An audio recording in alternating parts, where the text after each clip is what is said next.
lagi, aku undang kita semua untuk bangkit berdiri dan sama-sama kita nyatakan. Come on.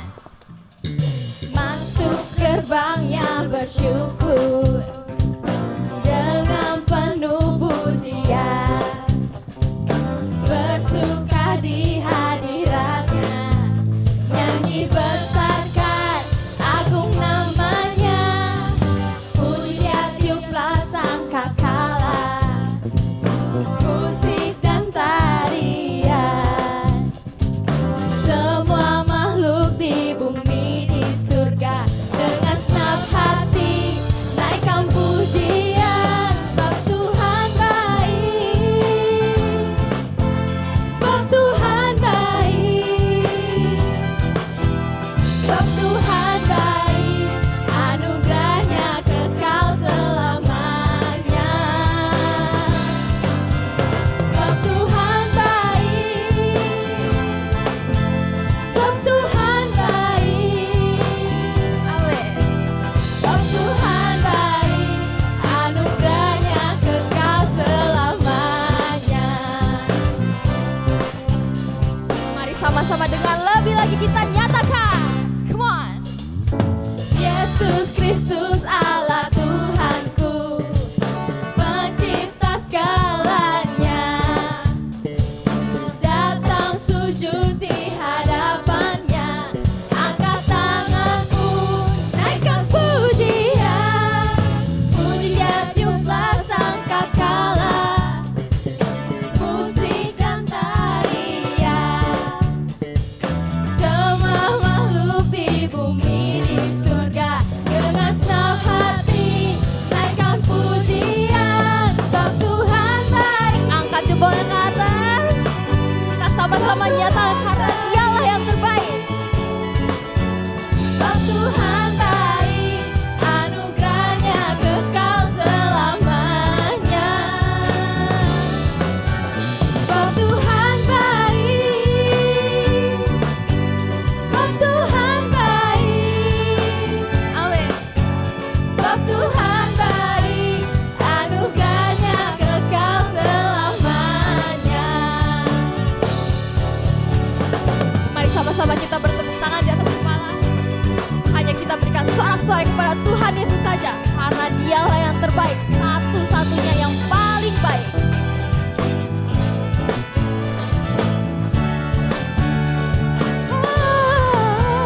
Sebab Tuhan baik, ya sungguh baik. Mari sama-sama kita nyatakan lebih lagi, sebab hanya Dialah yang terbaik, sambil bertepuk tangan di atas kepala. Come on, Didi. Sebab Tuhan baik, sebab Tuhan baik, sebab Tuhan baik, anugerahnya kekal selamanya. Nyatakan lebih lagi. Sebab Tuhan baik, sebab Tuhan baik, sebab Tuhan baik, ya sungguh baik, sebab Tuhan baik, anugerahnya kekal selamanya. Sebab Tuhan baik, sebab Tuhan baik, ya sungguh baik, sebab Tuhan baik, anugerahnya kekal selamanya. Sebab Tuhan baik, sebab Tuhan baik, amin. Sebab Tuhan baik, anugerahnya kekal selamanya. Sebab Tuhan baik, anugerahnya kekal. Sebab Tuhan baik, anugerahnya kekal selamanya. Sebab Tuhan baik, sebab Tuhan baik, anugerahnya kekal selamanya. Sekali lagi berikan sorak-sorai bagi Tuhan kita Yesus Kristus. Masih semangat memuji Tuhan? Amin. Hebat banget suaranya. Sekali lagi, masih semangat memuji Tuhan? Let's go. Mari sama-sama. Aku mau lihat semua tangan bertepuk di atas kepala. Yuk.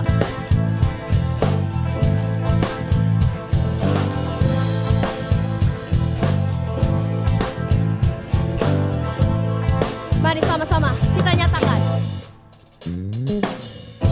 Meskipun musuh di depanku, rintangan menghadang langkahku, ku tahu sungguh Engkau bersamaku. Oh, beribu rebah di kiriku, berlaksa di sisi kananku, ku tahu janjimu, Engkau bersamaku.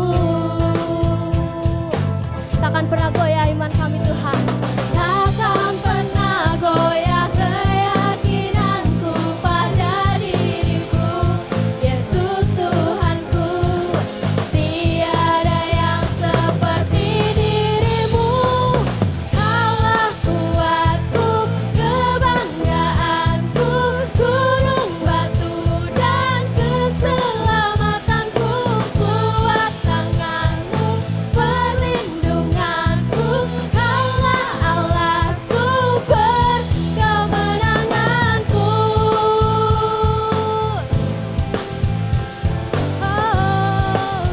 Mari sama-sama kita katakan. 3, go. Meskipun musuh di depanku, rintangan menghadang langkahku, ku tahu sungguh Engkau bersamaku.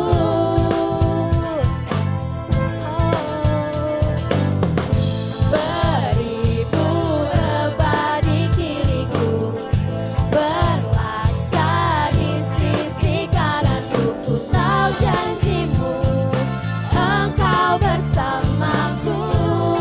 Mari sama-sama kita nyatakan dengan iman. Takkan pernah goyah keyakinanku pada dirimu, Yesus Tuhanku.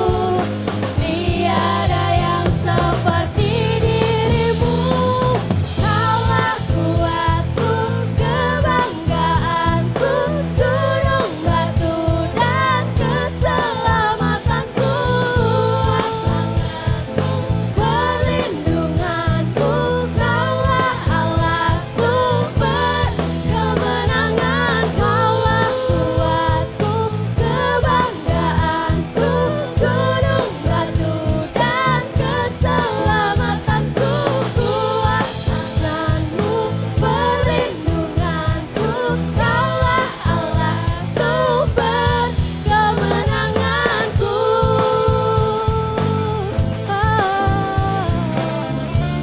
Yang percaya Dia sumber kemenangan kita, boleh lambaikan tangannya dong.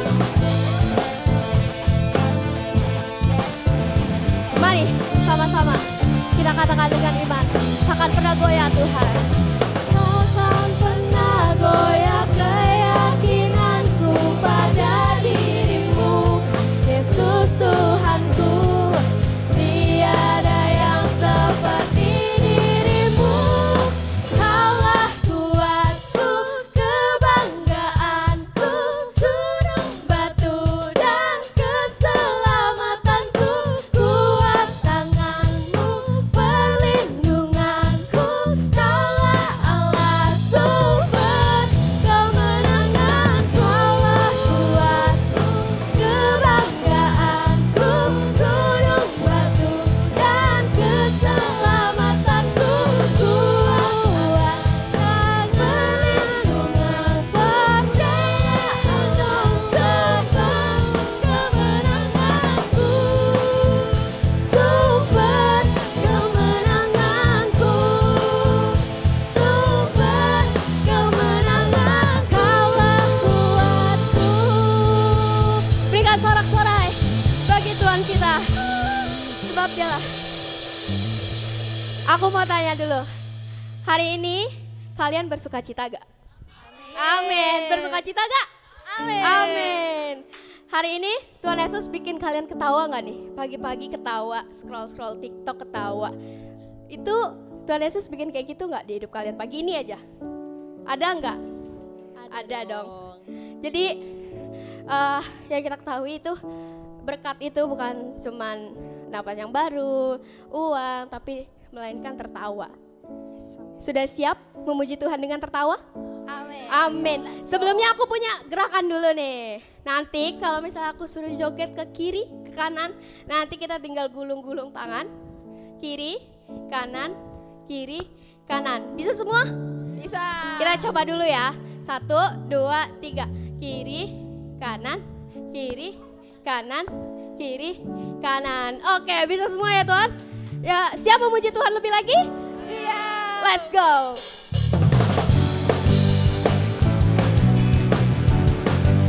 Mari sama-sama semua bertepuk tangan. Mari sama-sama kita nyatakan. Karyamu mempesonaku, kau angkatku dari kolam, kasih tulus memberi warna. Kau buang semua gelisah, kau beriku sukacita, kau buatku selalu tertawa. Kau taruh lagu baru dalam hatiku, mulutku bersorak memuji namamu. Sing! Dari hatiku mengalir pujian bagimu, oh sukacita Rohmu hadir di sini, dan ku menari memuji di hadapanmu Yesus. Sukacita Rohmu hadir di sini.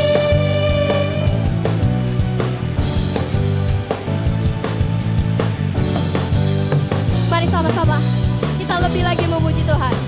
Let's go. Karyamu mempesonaku, kau angkatku dari gelap, kasih tulus memberi warna. Kau buang semua gelisah, kau beriku sukacita, kau buatku selalu tertawa. Kau taruh lagu baru dalam hatiku,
Tuhan Yesus. Silahkan duduk semuanya. Dari lagu tadi judulnya Tertawa. Bawain lagunya juga sambil senang-senang ketawa. Kelihatan nih dari sini nih semua mukanya hahaha, semua pada bahagia. Semuanya langsung pada senyum ngebawain lagu tadi sambil joget kanan kiri, terus lambain tangannya. Dari lagu setelah ini kita akan membawakan satu lagu pujian yang buat aku sendiri tuh tersadar. Gimana sih kalau misalnya nggak ada Tuhan? Kita aja dari sebelum lahir udah dosa. Lahir aja dosa, sampai sekarang pun jadi orang berdosa. Tapi kenapa Tuhan Yesus bisa ngelihat kita sebagai orang yang gak berdosa?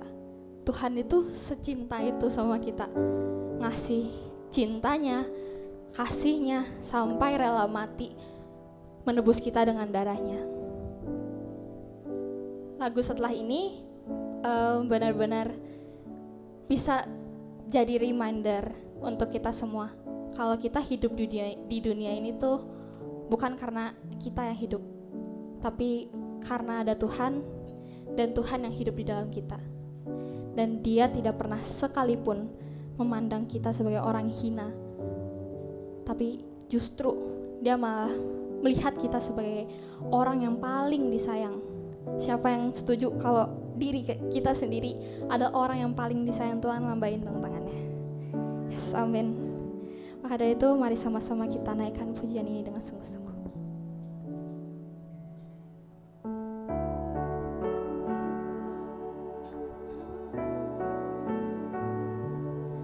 Terima kasih Tuhan. Sebab hanya karena-Mu lah kami ada di sini. Bukan dengan kuat gagah kami Tuhan, tapi hanya dengan cinta-Mu, kasih-Mu kepada kita semua.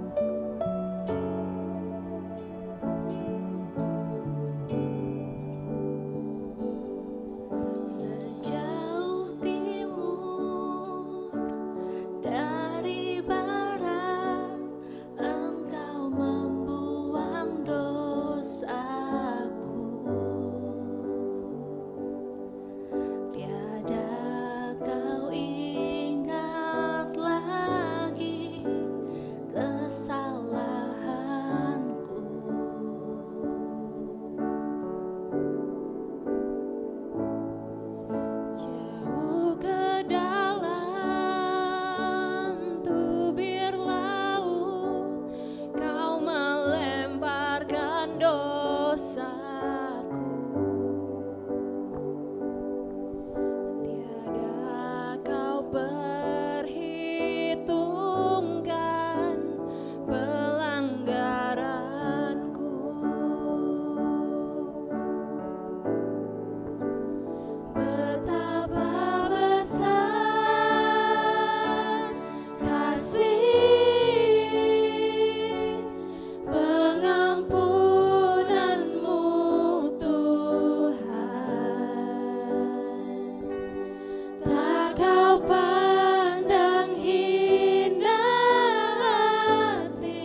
aku undang kita semua untuk bangkit berdiri. Kita sama-sama nyatakan lebih lagi. Betapa besar kasih pengampunanmu Tuhan. Tak kau pandang indah hati yang tak pernah sedetik pun Yesus berterima kasih kepadamu ya Tuhan. Pengampunan yang kau beri pulihkanku. Pengampunan yang kau beri Tuhan. Terima kasih Yesus.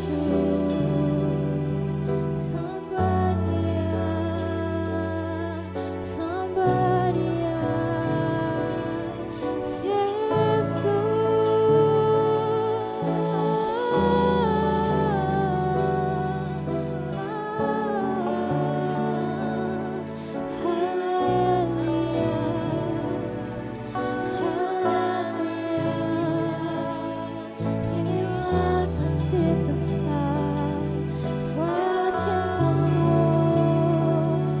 buat kasihmu atas diriku Yesus.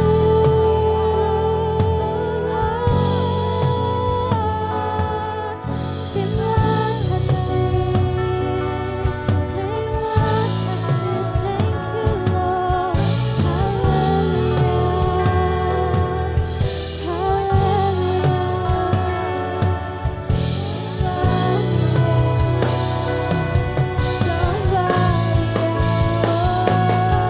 Betapa besar kasih-Mu Yesus, pengorbananmu Tuhan buat diriku tak pernah sedetik pun kau anggapku hina. Terima kasih Tuhan, terima kasih Yesus.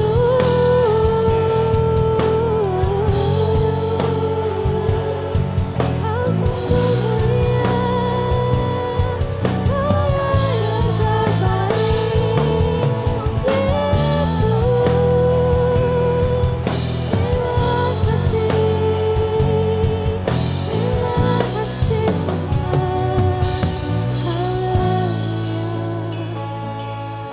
Betapa besar kasih-Mu akan setiap kami Tuhan.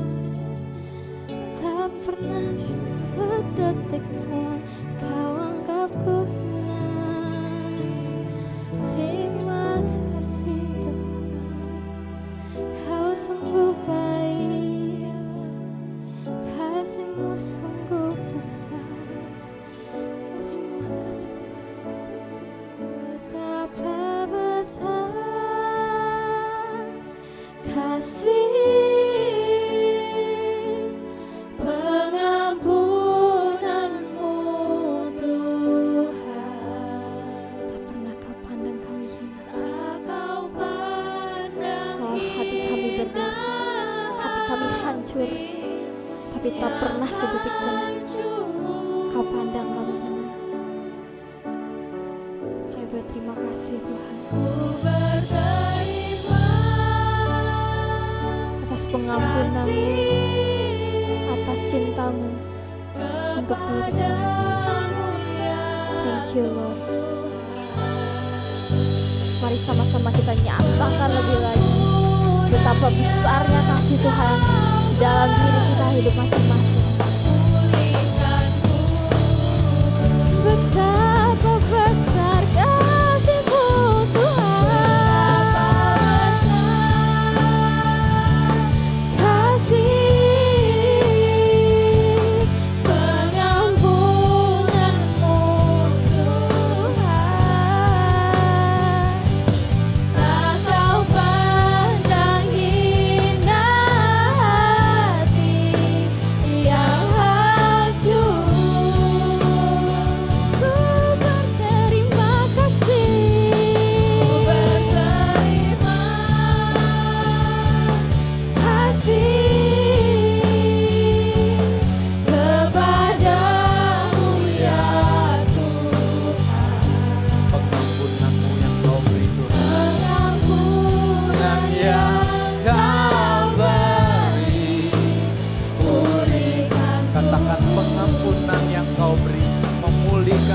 setiap hati kami. Pengampunan yang Kau beri, pulihkanku. Terima kasih Tuhan. Pengampunan yang Kau beri, pulihkanku.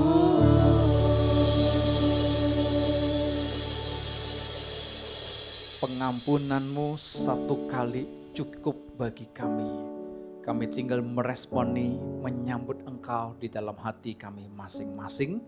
Engkau yang drive hidup kami, Engkau yang melakukan semuanya dalam hidup kami. Dalam nama Tuhan Yesus. Amin. Tuhan, silakan duduk semua Bapak Ibu. Pujian ini Bapak Ibu ditulis oleh Daud di dalam Mazmur 103. Ya. Daud betul-betul bisa merasakan betapa pengampunan yang Tuhan berikan buat dia itu luar biasa. Secara dosa dari 3 raja, Bapak Ibu, Saul, Daud, Salomo, saudara, yang paling banyak lahiriah dosanya itu Daud. Berzina ya, bunuh anak buah, iya saudara, bunuh orang banyak saudara. Ya, secara lahiriah. Tapi hebatnya Tuhan, Tuhan kita, dia tidak tertarik dengan hal lahiriah. Tuhan enggak tertarik sama sekali. Karena Tuhan betul-betul lihat hati kita masing-masing. Tapi saudara percaya kalau hati kita sudah menyambut Tuhan, maka hal lahiriah itu otomatis akan berubah. Betul enggak? Saudara emosional tadinya saudara, waktu saudara ketemu Tuhan, saudara enggak bilang, oh saya udah ketemu Tuhan, tapi tetap emosional. Ya ditanda tanya, Tuhan yang mana? Betul ya? Karena kalau orang ketemu Tuhan, dia tadi emosional. Loh kok bisa sekarang, kok saya bisa nggak marah ya, nggak emosi ya.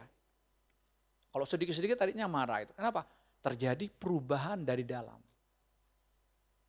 Ya, itulah Tuhan. Makanya Daud luar biasa dari timur ke barat. Tadi apa lagunya?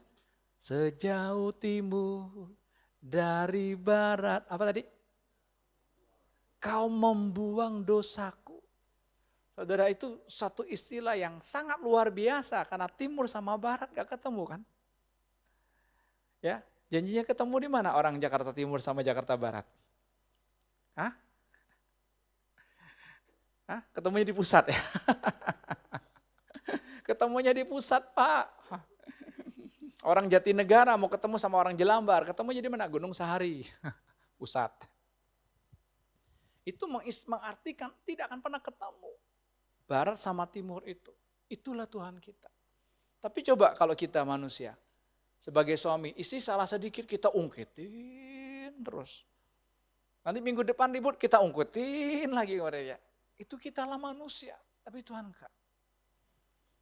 Kalau Tuhan melihat dosa kita. Paulus bilang begini. Aku adalah rasul yang paling hina di antara rasul yang lain. Hebat ya. Kenapa? Ya dia paling hina. Dia bunuh orang Kristen, pendeta-pendeta zaman dulu dia tangkap, dia bunuh, dimasukin penjara. Kalau sekarang gereja-gereja dia bakar. Itulah kerjaannya dia. Karena dia dapat kuasa, otoritas dari pemerintah Romawi. Bangga. Betul kan? Kitab Yohanes berkata apa? Ketika nanti ada orang membunuh kamu, dia anggap itu bangga, dia beribadah kepada Allah. Itu kan penyesatan. Itu Paulus. Tapi waktu dia ketemu Tuhan, saudara, berubah total. Saudara dan saya kalau kita ketemu Tuhan, pasti berubah total. Saya bilang pasti. Tapi kita nggak sadar, kok bisa begini ya? Kok bisa begini ya? Dulu saya begini. Ya bukan ukuran perubahannya, tapi kita merasakan sendiri dari dalam. Ini beda ya. Itulah Tuhan. Dia hidup, dia dinamis, dia berdinamika terus dalam hidup kita. Dan jangan pernah berhenti. Karena Tuhan belum selesai berurusan dengan setiap kita masing-masing. Bapak Ibu, sejak Adam dan Hawa jatuh dalam dosa, maka dalam diri manusia itu muncullah yang namanya keinginan. Ya. Ketika keinginan itu muncul, maka ada banyak orang punya apa namanya ekspektasi. Tahu ya? Ekspektasi ya. Wah, saya kepingin ini, atau kalau bahasa rohaninya punya harapan. Ya, anak-anak teens ketika dia sudah SMP, dia mau nanti tahun ini saya mau SMA, saya mau masuk SMA ini. Nggak salah kan? Salah nggak? Misalnya yang terkenal apa? Penabur. Gua nggak pusing papa mama bisa bayar atau tidak. Saya mau masuk penabur misalnya gitu. Ya. Sekolah yang mahal. Karena ekspektasi kan. Nggak salah masuk di situ. Tapi lihat dasarnya dulu, hati kita. Kalau dasarnya keinginanku, saudara lihat nanti, pasti meleset. Ya, kembali ke dasar. Roma 11 ayat 36 itu harus jadi dasar kehidupan kita. Tuhan bilang begini, sebab segala sesuatu harus dari Dia. Kalau harus dari Dia, itu 100% namanya. Tidak boleh 0,01 dari saya. Gimana filternya? Nggak ada cara filternya. Tapi nanti kita kan tahu kok, iya ya ada akunya di sini. Tapi kalau nggak ada akunya, Bapak Ibu akan lihat, kok bisa ya begini, kok bisa ya begini, kok bisa begini. Ini bukannya saya. Kita akan jelas lihatnya. Saudara saya akan tahu. Ya, nah, itu namanya ekspektasi. Punya kerinduan. Ya. Nanti kalau udah selesai SMA, oh saya mau kuliah di mana? Ribut gitu. Wah, atau belajar segiat-giatnya dengan prestasi yang bagus supaya saya bisa masuk misalnya perguruan tinggi negeri, UI, ITB misalnya, atau apa-apa. Kan nggak salah, saya bilang nggak ada yang salah. Gitu kan? ITB, wah kalau ITB lulusan dari ITB itu wah dicari orang, kurang lebih begitu ya. Belum lulus aja udah di booking orang, karena ini luar biasa. Itu nggak ada yang salah, tapi kita cek dulu dasarnya. Kalau dasarnya bukan dari Dia dan oleh Dia, meleset. Roma 11 ayat 36 itu dasar kehidupan kita. Paulus bisa tulis itu bagi saya, wow keren. Karena ini orang hebat. Paulus orang hebat, dia orang Farisi, dia anggota kalau sekarang Mahkamah Konstitusi. Penentu, orang hebat. Teolog, orang pinter, saudara, ada semua dalam kehidupannya. Tapi dalam Filipi dia bilang gini, semua hal-hal lahiriah, terjemahan yang lainnya, semua itu adalah hal-hal daging. Daging semua menurut dia, bukan perkara roh. Jelas ya? Dia sadar, kenapa? Karena itu ada Roh Kudus dalam hidupnya mengingatkannya. Udah, kalau udah selesai kuliah, oh saya mau kerja di sini. Ada. Itu semua kenapa? Karena kita punya ekspektasi. Tapi lihat, kalau ekspektasinya nggak kecapai, apa yang terjadi? Biasanya apa? Sis Mechen, kalau orang punya ekspektasi, punya kerinduan, punya tujuan, punya pengharapan, nggak kecapai, biasanya apa? Kecewa. Kecewa. Itu yang paling jalur masuk. Tadi Zili bilang bundir. Tahu ya bundir? Bunuh diri. Banyak. Ya, yang terjadi di mana? NTT ya, yang anak SD yang bunuh diri. Udah dengar saudara? Dia mau beli buku gak bisa, cuma beli buku. Saudara? Kejadian gitu bukan kita, itu daerah miskin, bukan. Tapi Tuhan mau ngomong apa ini? Saudara ada anak teen, anak youth nih, kalau engkau bisa sekolah, engkau bisa kuliah, orang tuamu bisa membiayai engkau, lihat itu, siapa itu? Ini anak SD mau beli buku, cuma 10.000 nggak salah bukunya. Gak bisa, dia bunuh diri. Ya, itu yang terjadi. Kenapa? Karena ekspektasi tadi. Ekspektasi, kerinduan, kalau secara rohani saya bilang pengharapan, itu muncul kenapa? Karena dari buah pengetahuan baik dan jahat itu. Adam dan Hawa itu hidupnya sudah enak. Setuju gak saudara? Hidupnya udah enak. Enak gak Yun? Dia gak butuh AC Yun. Sekarang nggak tidur pakai AC, gimana? Yuk, Fik, bisa tidur? Ngaku aja kita belagu kita udah ya. Dulu di kampung mana boro-boro AC kan? Tapi sekarang nggak bisa tidur. Kita harus akui. Ya kan jauh berubah. Dia nggak butuh AC, dia nggak butuh matahari coba. Dia nggak pakai baju, nggak kedinginan, nggak kepanasan. Dia nggak butuh dokter. Oh kena DB, cikungunya gitu. Nyamuknya gigit, enggak ada. Enggak. Dalam kemuliaan Tuhan. Tapi saudara lihat, orang sudah sehidup enak gitu dalam kemuliaan Tuhan, saudara. Ditawarin setan, ditawarin iblis, untuk menjadi seperti Allah, kamu akan seperti Allah, saudara, tergiur. Kata kamu ingin menjadi seperti Allah, itulah keinginanmu dan keinginanku. Itulah yang dinamakan kalau secara rohaninya pengharapanmu dan pengharapanmu. Waktu saya buka ayat tentang pengharapan, saya kaget. Banyak banget ayat tentang pengharapan. Pengharapan tidak mengecewakan, pengharapan begini. Luar biasa. Tapi Tuhan bilang gini, itu semua bohong. Selama kamu punya pengharapan, selama kamu punya ekspektasi, pasti akan meleset nantinya. Meleset. Karena apa? Tuhan mau oleh dia semua. Harapan dia yang terjadi dalam hidupku, ekspektasi Tuhan yang terjadi dalam hidupku. Tapi gimana mengaplikasikan dalam kehidupan kita sehari-hari? Kan gak mudah. Itu anak-anak muda. Orang tua punya ekspektasi juga terhadap anak-anaknya. Betul? Ada satu pemimpin politik yang luar biasa, dia dulu mau jadi dokter. Nggak terjadi, pokoknya nggak bisa, akhirnya dia jadi insinyur, saudara. Tapi anak sulungnya di sekolahin jadi dokter. Anak sulungnya setelah selesai, kasih bapaknya ijazahnya, ya lalu anak sulungnya bisnis. Kenapa? Ya ini kerinduan papa kan, bukan kerinduanku. Jadi banyak orang tua punya ekspektasi dalam hidupnya dulu nggak tercapai, dia suruh anaknya. Saya juga sama. Saya punya ekspektasi terhadap anak-anak saya, tiga-tiganya minimal sekolahnya harus S2. Ya, master, semuanya harus punya itu gitu. Itu ekspektasi saya. Dan itu bisa nggak? Bisa kalau saya paksa terus. Tapi saya bersyukur ketika saya ketemu dengan Tuhan, saudara. Saya bilang, udah Tuhan, aku nyerah. Aku nyerah. Yang sulung aja bisa sarjana. Tapi jadinya, saudara, penyakitan. Loh, saya sadar itu kesalahan saya.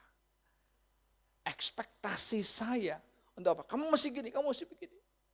Karena dia tinggal di asrama, jadi saya nggak bisa pantau dia belajar kan. Ternyata dia belajar sampai jam 1 pagi, sampai jam 2 pagi. Saya kaget, kok bisa begini? Karena apa? Ekspektasi saya yang tidak saya omongkan, tapi ada di batin saya untuk anak-anak saya S2, orang-orang yang berhasil. Tapi nggak bisa, kita kan terbatas. Yang kedua nggak mau kuliah, yang ketiga lebih parah lagi. Coba kalau saya paksa mereka S2 semua, meledak kepalanya. Ya, apalagi Joel. Ya, Pak Tiska ngeles dia yang paling susah dia yang ngajarin Mandarinnya. Susah dia.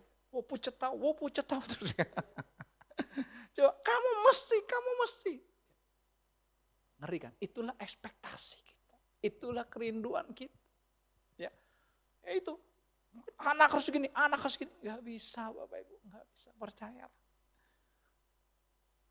Saya sekarang bebaskan mereka berdinamika masing-masing dengan Tuhan. Apa yang Tuhan mau dalam hidupmu? Apa yang Tuhan mau? Silakan. Ya, apa yang ada di depan matamu saat ini, ayo kerjakan, ayo berdinamika dengan Tuhan. Tuhan mau apa dalam hidupmu? Bukan mau papa atau mau mama. Itu penting. Tapi saudara tadi saya bilang kan Adam dan Hawa itu enak hidupnya. Tapi saudara dengar hari ini. Bapak, Ibu dan saya lebih enak dari Adam dan Hawa. Bingung kan? Enggak Pak. Taman Eden kan gak banjir. Kita banjir. Kemarin baru hujan sebentar aja, tiba-tiba banjir. Ya minggu yang lalu ya, Kamis ya. Tiba-tiba baru hujan berapa aja, sebentar yang langsung banjir. Bukan itu persoalan. Kenapa kita lebih enak? Karena Adam dan Hawa itu hanya dalam kemuliaan Tuhan. Tapi Bapak, Ibu dan saya, Yesusnya di dalammu dan di dalamku. Harusnya lebih enak. Tapi kita nggak bisa nangkep seperti itu. Enggak Pak. Enggak ada hidup yang lebih enak saudara daripada hidup saat ini. Kenapa? Karena kita ini hidup dalam zaman anugerah yang sangat luar biasa. Betul. Ya, cuma kita nggak nyambut anugerah ini. Saya bilang sama anak-anak, kalian itu mesti lihat tuh, kalian bisa ada di rumah ini kan karena Tuhan kan. Anak kan nggak minta mau dilahirkan di manapun kan. Betul nggak? Catherine mau minta dilahirkan. Saya mau mamanya ini loh, udah pesan. Nggak bisa pesan kan? Tahu-tahu mamanya gini, papanya begini kan, betul kan? Ya itulah yang Tuhan tentukan. Tapi kalau kamu bisa lihat, wah, saya bisa punya papa, punya mama yang begini kan keren banget, luar biasa banget. Enggak ada kita mau ganti papa mama. Kalau anak mau ganti papa mama, hati-hati loh. Ada nggak beres dalam hidupmu. Itu arti responmu salah. Harusnya bilang, wah kamu mau apa? Udah disiapin, udah disediakan. Kamu tinggal nikmati. Tapi banyak anak-anak nggak bisa kan, termasuk kita juga nggak bisa. Kita lebih enak dari Adam dan Hawa. Adam dan Hawa hanya ada dalam kemuliaan Tuhan. Betul di Taman Eden. Tapi kita lebih daripada Taman Eden. Karena apa? Kita ada di hati Tuhan, Tuhan ada di hati kita. Maka kalau kita mengalami itu, betul nggak ada lagi ekspektasi. Kalau ada juga kita stres kok nanti. Ya, ekspektasi itu kalau kecapai, nanti saudara bilang, coba kalau nggak ada aku, nggak mungkin. Keluarga ini kalau nggak ada aku nggak jalan. Kantor ini kalau nggak ada aku nggak jalan. Perusahaan ini kalau nggak ada aku nggak jalan. Enggak, semuanya harus oleh Dia. Jadi kita akan lihat saudara dalam Injil, dalam Yeremia. Kita buka dulu Yeremia pasal 17. Ayat ini sudah sering didengungkan Bapak Ibu. Yeremia 17 ayat 5. Sudah, ya kita baca perlahan-lahan. 2, 3. Beginilah firman Tuhan. Terkutuklah orang yang mengandalkan manusia. Jadi jelas bahwa ketika kita mengandalkan manusia, siapapun dia, manusia itu yang kita andalkan, orang tuamu, pasanganmu, bosmu, atasanmu, siapapun saudara, kita akan terkutuk. Teman saya, pelayanan gereja saudara, dia punya 6 sponsor dari Jakarta. 6 sponsor, tiap bulan kirim. Saudara, cintanya Tuhan buat dia, saudara. 6 sponsor ini bangkrut. Ngeri gak? Lewat teman saya ini 6 sponsor, ini pengusaha-pengusaha kaya loh, bangkrut saudara. Mau beli pulsa pun balik minta sama teman saya. Kacau gak? Sampai Tuhan korbankan begitu loh. Untuk apa? Tuhan mau dia tidak mengandalkan manusia. Enak kan ada 6 sponsor? Enak gak? Kalau ada yang support gitu kan, wah tiong-tiong. Bukan itu. Sekarang dia jadi juragan bakso. Cepat perkembangannya saudara. Ya, karena dia pendeta, dia jual bakso saudara. Dia jualnya di Manado, orang-orang Manado aman. Gak takut. Ya, ini maksudnya. Tapi kalau ada orang yang dari Jawa jual bakso di sana, mereka takut. Nanti pakai apa? Pakai gondorowo. Itu ceritanya dia gitu.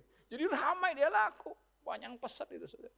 Tapi saudara tahu, 6 sponsornya bangkrut. Bukan 1 loh, 6-6-nya. Dia tiap bulan dikasih begitu besarnya. Wah dia punya yayasan, dia bisa kasih pendeta-pendeta juga motor. Karena dia dapat kan. Tapi Tuhan bikin tiarap untuk apa?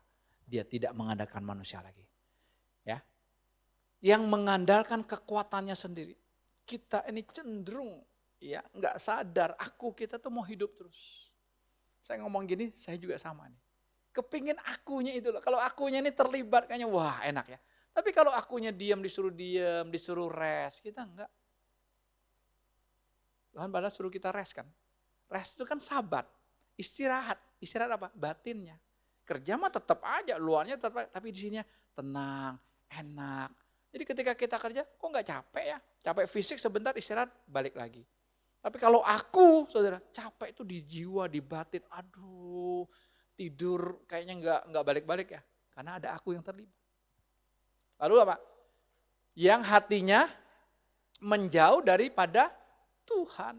Ketika kita mulai mengandalkan manusia, oke, nggak bisa lagi. Lalu kita akan mengandalkan kekuatan sendiri, nggak bisa lagi. Akhirnya kita jauh dari Tuhan. Kenapa? Alias kecewa. Kita nggak fair sebenarnya. Yang salah kita, tapi yang kita salahkan Tuhan. Betul nggak? Nggak fair loh. Yang buat kesalahan kita kok. Tapi kita kecewanya sama Tuhan kan. Jangan, hari ini Tuhan mau mengingatkan kita. Ayat yang ke-6, saudara, ini adalah akibat dari sebab ayat yang ke-5 ini. Ayat yang ke-6. Ia akan seperti semak bulus di padang belantara. Ia tidak akan mengalami datangnya keadaan baik. Ia akan tinggal di tanah angus di padang gurun, di negeri padang asin yang tidak berpenduduk. Saudara, itu adalah efek dari ketika kita mengandalkan manusia. Itu adalah efek dari kutuk. Ya, ayat yang ke-7. Nah, ini ayat yang ke-7 ini orang Kristen senang, kita senang nih. Ayat yang ke-7 ini kontradiktif dengan ayat yang ke-5. Yang ke-7. Diberkatilah orang yang mengandalkan Tuhan dan yang menaruh harapannya pada Tuhan. Ini jadi ayat pegangan kita dulu, ayat hafalan kita dulu. Diberkatilah orang yang mengandalkan Tuhan, yang menaruh harapannya pada Tuhan. Ayat yang ke-8. Ia akan apa? Ia akan seperti pohon yang ditanam di tepi air, yang merambatkan akar-akarnya ke tepi batang air, dan yang tidak mengalami datangnya panas terik, yang daunnya tetap hijau, yang tidak khawatir dalam tahun kering, dan yang tidak berhenti menghasilkan buah. Kalau betul-betul kita mengandalkan Tuhan dan kita taruh harapan kita pada Tuhan, apa yang terjadi? Tapi realitanya kok beda. Betul gak? Ayat 7 kita kerjakan, yang kita dapat ayat yang ke-6. Alami gak? Minggu lalu saya saksikan, ya, saya ketemu dengan seorang murtadin, ya, murtadin itu dari Islam masuk Kristen. Ya, kalau mualaf tuh dari agama lain masuk Islam, itu mualaf. Ini murtadin. Ini orang radikal. Maksudnya di agamanya dia radikal sekali, saudara, ya kelasnya ustadz lah, kurang lebih seperti itu. Ya, penceramah gitu. Tapi Tuhan tangkap dia, saking radikalnya dia memberitakan Yesus, dia masuk penjara. Tapi bagi dia, wah itu sebuah penghargaan. Betul enggak? Aku bela Yesus kok. Ya, masuk penjara enggak problem bagi dia. No problem, saudara. Oke, udah. Dia pelayanan, dia sering penginjilan ke Jayapura, ke Irian Jaya gitu, saudara. Sering pelayanan ke sana. Pokoknya duitnya tuh habisnya ke sana, saudara. Tapi apa? Keluarga sih enggak diperhatikan. Saya sempat karena saya diutus oleh yayasan, ya, karena yayasan sudah bantu dulu untuk bayar uang sekolah anaknya, dia nggak bisa, kuliah anaknya nggak bisa, karena semuanya harus berhenti semua. Yayasan bantu dulu. Lalu dia videoin rumahnya yang bocor. Jadi minta dibantu untuk yang bocor rumahnya. Ini orang radikal loh. Radikalnya kalah saya dengan dia. Taatnya kalah saya dengan dia. Tapi kok hidupnya seolah-olah dibiarin Tuhan ya, terbengkalai. Saya masuk rumahnya, saya bilang, waduh rumah ini gak layak tinggal. Kenapa? Bocor kemana-mana. Jamur di mana-mana gitu. Ya, tukangnya bilang mau perbaiki dari mana Pak? Bingung. Perbaiki juga mahal, mendingan dihancurin semua bangun baru. Kurang lebih gitu. Saudara, kan terbalik. Kemarin, ini kontradiktif bagi saya. Kemarin saya ketemu mantan security. Saya gak kenal dengan dia, dia beli sepeda. Saya kok kayaknya saya kenal dengan kamu ini. Iya Pak, saya ini mantan security. Oh, tahun berapa? Tahun ini ya. Sekarang dia jadi bos LPG dan bos Aqua. Gede. Ini Pak kalau mau pesan Pak, gas mau pesan Aqua nih Pak. Wah. Dia ngandalin Tuhan, ya ngandalin Tuhannya sendiri. Tapi kok secara realitanya bertolak belakangan. Ini usahanya gede loh. Wah. Ya Pak, dulu saya ambilnya eceran, masih jadi reseller. Wah sekarang udah langsung jadi distributor. Wih, beda. Ya, yang ini teman saya, kemarin saya lihat di statusnya lebih lagi. Tolong dukung dalam doa. Jadi kalau orang sebut sebenarnya dukung dalam doa itu, ya sebenarnya di belakang itu harusnya dalam dana, lebih enaknya. Cuman jarang kan, dukung dalam doa ya. Enggak, kita tuh enggak fair, enggak apa adanya maksudnya. Dukung dalam dana, saya butuh dana, udah kan enak, saya butuh duit. Enggak ya dukung dalam doa ya, doamu enggak perlu kalau dana enggak ada. Ya betul enggak Son? Cuma doa doang, dana dong. Dia tulisan urutannya. Pelayanan di daerah. Tuh, ya, untuk jiwa-jiwa. Saudara, yang terakhir apa? Untuk renovasi rumah yang bocor. Saya ungkapin ini bukan persoalan dia. Tapi itu apa? Itu ada dalam diri kita masing-masing. Kok Tuhan saya sudah mengandalkan Tuhan, kok Tuhan saya sudah taruh harapan saya kepada Tuhan, tapi kok hidupku ayat yang ke-6 justru. Kok kering? Kok gak berbuah? Kok seperti ini? Kenapa, saudara? Itu tadi. Ayat-ayat ini Bapak Ibu, sebenarnya perjanjian lama itu adalah ayat-ayat penghiburan Tuhan buat umat Israel. Kenapa? Karena Yesusnya belum datang. Jadi makanya mereka perayaan Paskah, mereka perayaan Pondok Daud, ya, mereka perayaan ini, perayaan itu, Bapak Ibu ya, tahun Yobel. Itu sebenarnya penghiburan buat umat Israel untuk apa? Menantikan yang aslinya datang. Saya pernah khotbahkan kan? Jangan ada seorang pun yang menghukum kamu soal apa? Hari-hari raya, hari Sabat, perayaan-perayaan. Jangan. Karena apa? Karena itu cuma bayangan. Bayangan tuh ngayal namanya. Kita sekarang yang realnya, Yesusnya sudah ada. Adanya bukan hanya di surga, bukan hanya di bumi, ada di hati kita masing-masing. Harusnya kan beda. Ini sebenarnya ayat penghiburan buat kita. Yang Tuhan mau apa? Bukan kita mengandalkan Tuhan lagi, tapi apa? Biar Tuhan yang menghidupi kita. Istri saya pernah berkata, udah Pak, kita ikut Tuhan aja. Saya bilang enggak, saya enggak mau ikut Tuhan. Kenapa? Kalau ikut Tuhan apa? Tuhannya di depan, saya di belakang kan. Kan ikut Tuhan. Enggak. Tuhan yang hidup, bukan aku lagi. Oke? Saya kasih ilustrasi mengapa kita jangan mengandalkan Tuhan, saudara. Ya, ilustrasi ini sebenarnya ya, tapi bisa memberikan gambaran buat kita lah. Saya kasih contoh aja. Ibu, apa namanya? Ibu Widya. Ibu Widya mau bangun rumah. Ibu cari siapa? Kontraktor sama arsitek ya. Oh, arsitek sudah ada anaknya. Kontraktor kan? Karena ada kontraktor, ada juga dia bisa arsitek langsung. Oke, gitu ya. Oke, Bu deal. Ini saya mau bangun rumah, 1 kafling 2 lantai. Ya, luas bangunannya 200 meter. Ya, sekarang kurang lebih 5 sampai 6 juta per meter. Taruhnya 5 juta. Berarti 201 M. Oke, saya maunya gini, kamar atas 3, kamar bawah 1, oke, kamar mandi ini. Oke. Dah, Ibu udah deal kan sama kontraktornya? Ibu kan serahkan penuh sama dia. Betul nggak? Serahkan dong, ngandelin dia nggak? Iya dong, Ibu nggak perlu lagi beli semen, kok kirim semen? Oh kirim, enggak. Ibu paling lihat aja kan rumahnya. Setelah jadi rumah itu, oke. Rumah itu jadi atas keinginan ibu atau atas keinginan kontraktor.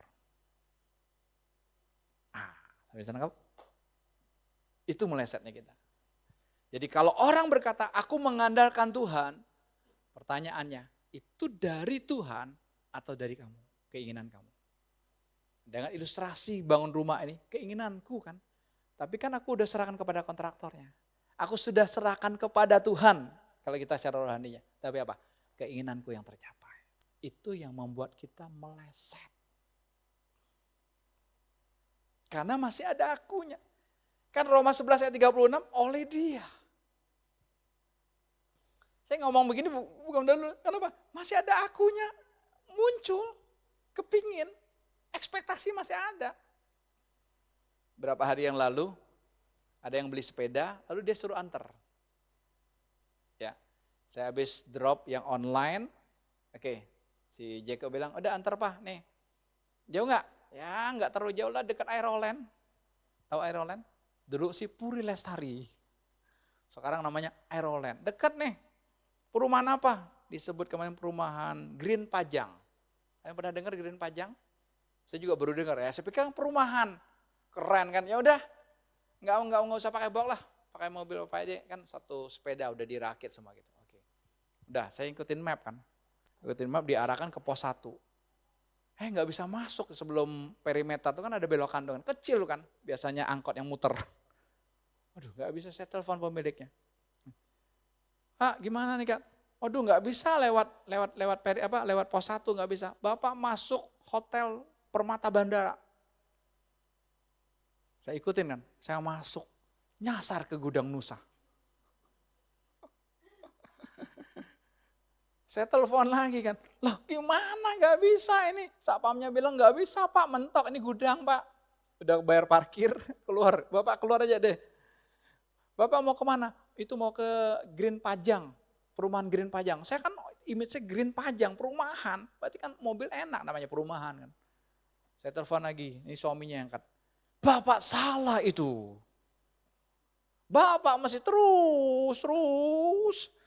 Sebelum tol ke Buaran kiri, lalu kanan ke Polsek, Bapak lurus. Wah, ngerti kan ya? Dia udah ngomong, Bapak lurus. Tahu lurus? Kalau saudara dari tol Buaran, kalau saya keluar Benda, saya sukanya nggak Polsek kan. Jalan kecil itu loh, lewat terowongan. Ya enggak, udahlah, nggak usah bingung. Bapak terus. Tapi nanti Bapak sudah lurus, ada terowongan, Bapak jangan belok kiri. Nanti kalau Bapak belok kiri itu ke Camat Benda. Atau ke hotel, Side Hotel. Bapak terus lagi. Yang ada masjid. Saya dengan PD-nya ya udah terus. Makin kecil jalannya. Hah? Ini perumahan apa perumahan nih gitu. Makin kecil jalan. Ada motor, masih minggir juga motornya. Waduh. Ada yang teriak, Pak tenang aja Pak, jalan satu arah. Wah tenang, satu arah. Kan gak mungkin ada yang di depan. Tapi itu ada yang di depan lagi, aduh mana satu arahnya nih.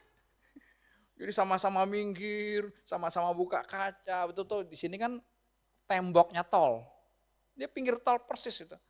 Di sini temboknya rumah orang, ya udah saling minggir betul-betul. Ya hanya hitungan mili lah. Ya. Kalau istri saya mungkin udah turun deh. Bapak aja yang nyetir.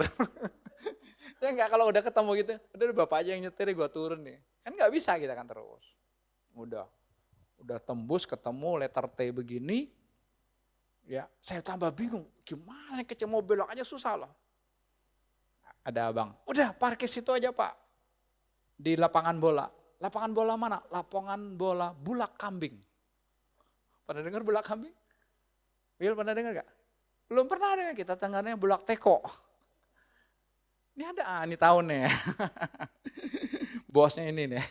Bulak Kambing. Oh, ya udah saya parkir, saya telepon. Pak, saya di sini. Jangan di situ kamu. Kamu jalan terus. Emang ada jalan di sana? Ada jalan. Bisa keluar? Enggak bisa. Buntu, kamu mesti balik lagi. Aduh, tolong deh Pak. Ini saya bawanya Foxy. Kalau saya bawa mobil Grace yang kecil, tahu ya, Wuling kecil tuh enak kan. Ini bawa Foxy kan gede, karena sepedanya cukup gede gitu. Akhirnya dia datang sama anaknya. Dia ambil, ya udah saya foto. Lalu saya tanya abang, Bang, saya mau ke jalan besar. Keluarnya lewat mana? Lewat tadi Pak. Hah? Kamu pasti ketawa ini, tahu itu jalan betapa kecilnya gitu.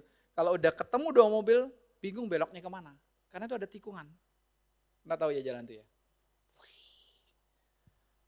Saya bilang, Tuhan, gue nyerah ini. Saya kepingin ngobrol sama abang, jam 10 deh gue pulang deh. Tapi gue belum makan. Bang, ada toilet nggak? Nggak ada. Itu ada lapangan sepak bola. Gede toiletnya. Ya udahlah, namanya kebelet ya. Udah nggak pakai malu-malu lagi, lapangan sepak bola lah gitu. Saya pulang, saya bilang, Tuhan, gue nggak mau nyetir lagi nih Tuhan. Gimana kalau ketemu? Kalau ada Pak Oga kan, gue kasih 5.000 deh.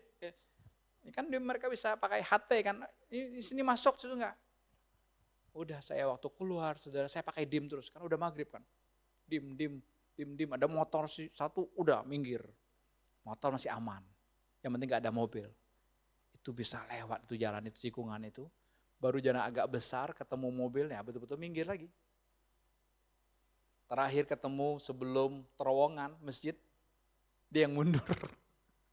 Karena saya nggak bisa mundur lagi, nggak ada tempat. Saya bilang, Tuhan ajarin saya ekspektasi. Kecil kan, tapi bagi saya itu luar biasa. Karena saya berpikir perumahan. Gede jalannya kan.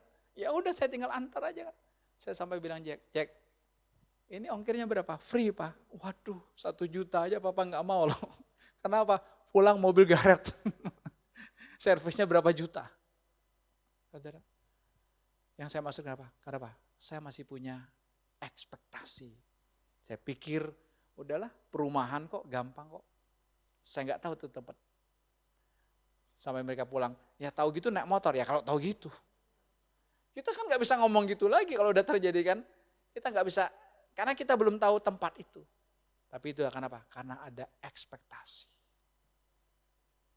Masih ada aku yang mau terlibat di dalamnya. Sehingga apa? Ya ini, ngandalin Tuhan tadi.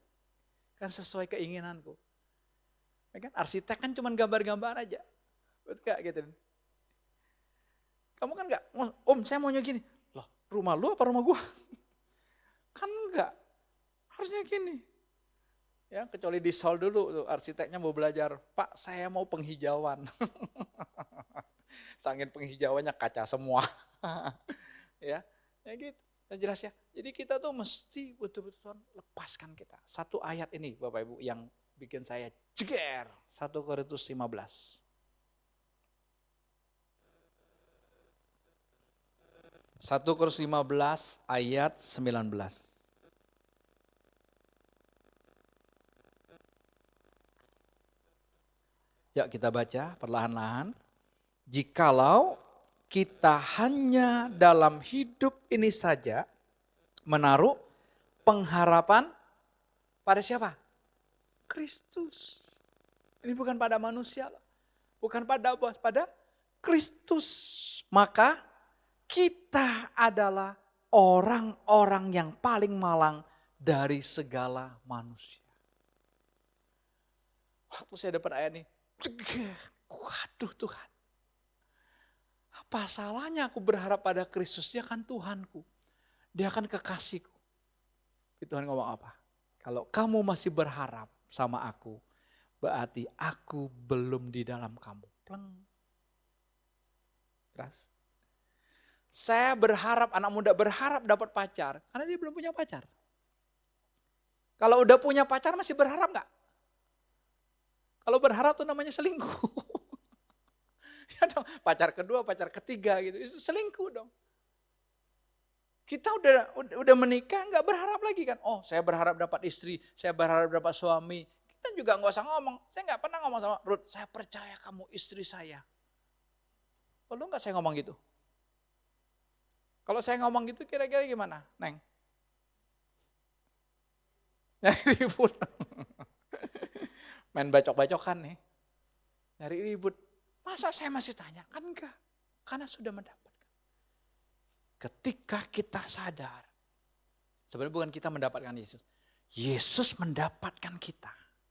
Bukan kamu yang memilih aku yang memilih kamu kan.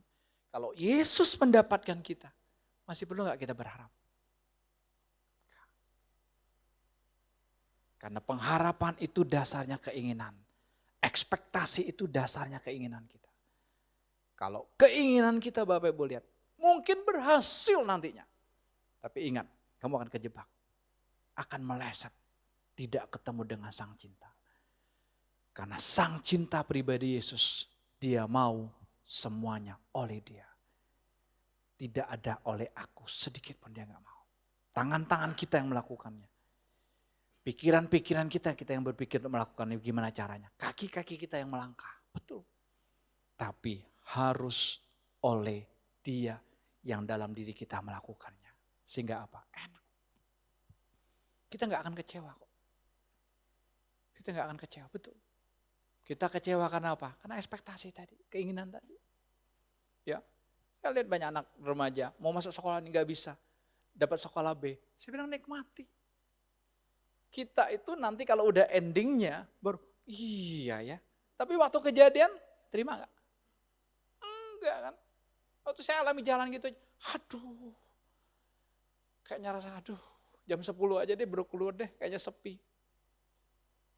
Ya, saya baru sekali jalan itu, yang tinggal di perumahan itu. Tiap hari dong dia jalan kan. Tiap hari dia mengalami harus mepet-mepet begitu kan. Ya itulah kehidupan. Saya baru sekali aja udah ngomel. Sekali aja udah kesel gitu loh. Pulang saya marahin anak-anak. Lu gak kasih tahu yang jelas gimana sih. Gratis lagi. Ya, udah pakai aja lain kali pakai gokar aja gitu. berapa? Deket Pak, apalagi ditarik garis lurus. Iya bandara juga tarik garis lurus deket. Coba tarik garis lurus Duta ke bandara, kan dekat kan, cuma berapa. Tapi muter yang jauh. Nah, ya itulah, masih punya ekspektasi, masih punya pengharapan, masih punya semuanya mau lancar. Padahal waktu itu, keren juga ya orang yang tinggal di sini kan. Dia tiap hari lewat, ya itulah kehidupan yang ada, ya dia belum bisa pindah dari situ kan dia nikmati. Saya baru sekali lewat, waduh saya bilang sampai saya bawa dia. Nanti kita naik motor aja ke sana ya. Kita lihat jalan sempitnya. Siska udah sering ke sana ya. Tiap hari ke sana, ikut Siska aja Neng. Tiap hari naik motor aman ya. Kalau naik mobil memang betul-betul ya. Tapi ya hari ini kita sama-sama. Ketika masih ada ekspektasi di hatimu. Masih ada pengharapan. Termasuk pengharapan kita pada Kristus loh. Saudara bisa buka banyak ayat yang mendukung. Roma itu paling banyak saya baca. Wah, pengharapanmu tidak mengecewakan. Pengharapanmu dalam Kristus. Wah, tapi waktu saya buka ini, kita orang-orang yang paling malang. Kenapa? Karena Yesusnya masih di luar berarti. Kalau kita masih berharap sama dia. Kalau Yesusnya sudah ada di dalam, kita tinggal nikmati. Ayo Tuhan, silakan. Ayo Tuhan kerjakan. Saudara enjoy melakukannya. Saudara nikmati lakukan. Kenapa? Bukan aku yang melakukannya. Tapi dia yang melakukannya. Mari musisi maju ke depan. Saudara gak apa-apa. Kalau kita pernah melakukan kesalahan. Gak apa-apa kita punya ekspektasi. Kita punya pengharapan. Dan itu belum terjadi dalam kehidupan kita. Udah tinggal aku aja. Tuhan, aku memang punya ekspektasi. Dan ekspektasiku tinggi Tuhan. Kriterianya tinggi Tuhan. Tapi hari ini aku bertobat. Aku mau serahkan hidupku kepadamu sepenuhnya. Aku hutang nyawa sama Tuhan. Kenapa? Karena dosaku. Hidupku telah ditebus oleh Tuhan Yesus Kristus. Mari kita bagi berdiri sama-sama ya di hadapan Tuhan. Kita katakan sejauh timur dari barat tadi. Tuhan membuang dosa kita. Tuhan membuang kesalahan kita. Ya, Tuhan membuang semua ekspektasi kita. Jangan ambil lagi. Tinggal kita menyerahkan hidup kita kepada Tuhan sepenuhnya. Terima kasih Tuhan Yesus. Yes.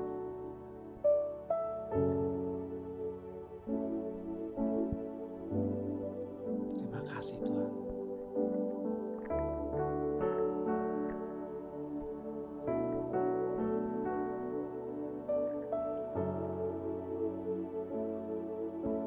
Sejauh timur dari barat, Engkau membuang dosaku. Terima kasih Tuhan. Tiada kau ingat lagi Kesalahanku jauh ke dalam tubir laut. Jauh ke dalam tubir laut, Kau melemparkan dosaku. Tiada kau perhitungkan Pelanggaran. Sekali lagi yuk. Sejauh timur dari barat, Tuhan membuang dosa. Sejauh timur dari barat, Engkau membuang dosaku. Tidak ada yang ditinggalkan di hati Tuhan. Tiada kau ingat lagi kesalahan. Tuhan rela dimensia untuk tidak mengingat dosa-dosa kita. Ke dalam tubir laut, Kau melemparkan dosa. Terima kasih Tuhan. Terima kasih buat cintamu. Tiada kau perhitungkan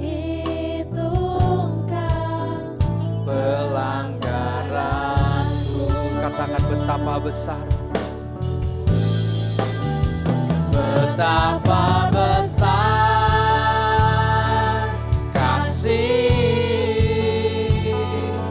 pengampunanmu Tuhan. Tuhan tidak pandang hina orang yang hatinya hancur, orang yang hatinya mau bertobat, orang hatinya mau berbalik. Hanya oleh Dia saja. Terima kasih Tuhan, terima kasih. Ku berterima kasih kepadamu ya Tuhan. Pengampunan yang Kau beri itu sempurna Tuhan. pengampunan yang Kau beri. Betapa besar, betapa besar. Betapa besar kasih pengampunanmu Tuhan. Tuhan tidak pandang hina hati goyang hancur. Kau pandang hina hati Yang hancur. Ku berterima kasih. Ku berterima kasih kepadamu ya Tuhan. Pengampunan yang Kau beri pulih. Sekali lagi yuk katakan sama-sama. Betapa besar, betapa besar. betapa besar Amin. Yes. kasih Pengampunanmu Tuhan. Terima kasih Tuhan Yesus. Tak Kau pandang hina hati yang hancur.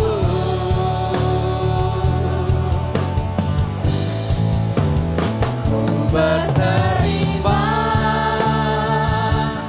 kasih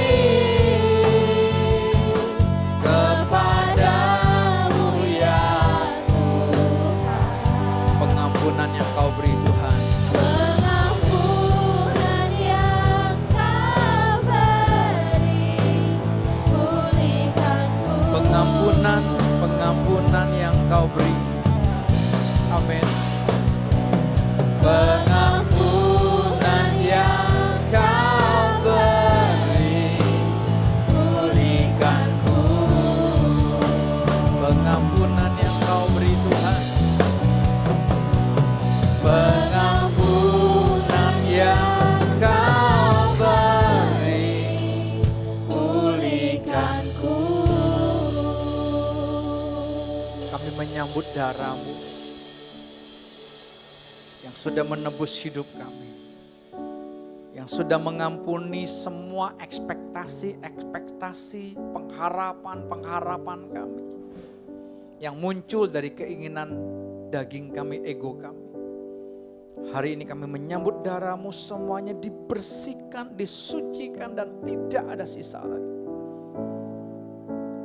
Kami membebaskan Tuhan yang ada di hati kami untuk berdinamika, untuk berkreativitas dalam diri kami masing-masing. Sehingga Engkau bebas mau melakukan apapun. Kehendak-Mu yang jadi, bukan kehendakku lagi Tuhan Yesus. Terima kasih buat nasihat-Mu, buat cinta-Mu yang luar biasa, buat teguran-Mu yang nyata buat kami. Karena siapa yang Kau cintai, Kau tegur dan Kau hajar. Kami menyambut itu Tuhan Yesus. Terima kasih konsep-konsep yang melekat di pikiran kami selama ini tentang pengharapan kami kepada Tuhan. Itu karena kami belum mendapatkan Tuhan. Tapi ketika kami sudah mendapatkan Tuhan, tidak ada lagi pengharapan. Karena cukup Tuhan yang menghidupi kami dan kami menikmati rest di dalam Engkau. Terima kasih Tuhan Yesus. Kami menyambut itu Tuhan. kami pulang, kami terima segala anugerah, kasih setia Tuhan yang selalu baru, yang Tuhan siapkan buat kami orang-orang yang Engkau cintai. Kami sambut ini semua Tuhan dengan penuh ucapan syukur di dalam nama Tuhan Yesus. Amin. Selamat pulang Bapak Ibu. Tuhan Yesus memberkati.